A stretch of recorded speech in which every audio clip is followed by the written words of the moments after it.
My name is Lindi. I'm a volunteer here at the Foundling Museum.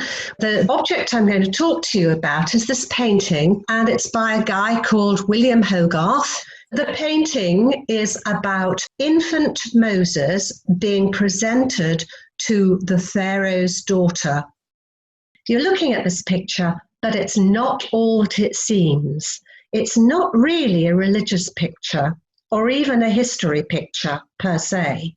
It's a piece of PR for both Hogarth himself and for the Foundling Hospital's aims. He shows how a picture can speak 1,000 words. There are many stories that I could tell you about this picture, and many discussions can come out of it. And I think this shows the importance of art, both in the Enlightenment period right through to today, as a way of putting about propaganda, protest, human emotions, politics, etc. I began to realise that Hogarth's painting was manipulating the viewer. I think it was Simon Sharma who said that there are always at least 3 people involved in a painting: the subject, the person being painted, the artist, and the viewer. And whilst the views of the subject and the artist remain constant, whoever the view is, it becomes a personal story for you.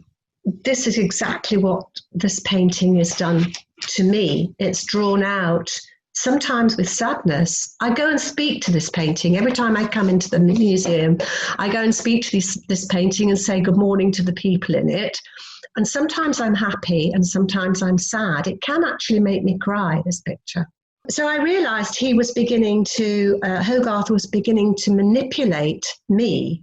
As I say, it led me down a very long road. I became very much aware of his sympathy for mother and child, which I've thought, that's a bit odd since he and his wife didn't have any children of their own.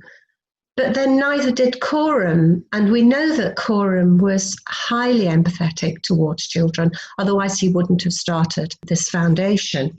The other thing that I think he shows in the picture is this matrilineal trauma, this intergenerational trauma, and how it can affect different people. Because Moses, it didn't hold him back. It actually pushed him towards being a great leader. And it resonates to me for very personal reasons. Both sides of my family's lives were filled with trauma.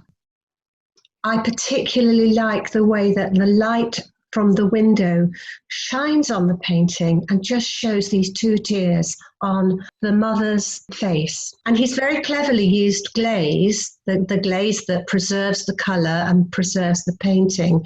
He's used the glaze quite thickly there. So when the light falls on it, it sparkles like 2 little diamonds. I think also, as well as this intergenerational trauma that Hogarth shows in the picture, he shows the interconnectedness of things and the complexity of mankind. And what I love is his ability to recognise it, both in himself and then to unravel it in his pictures.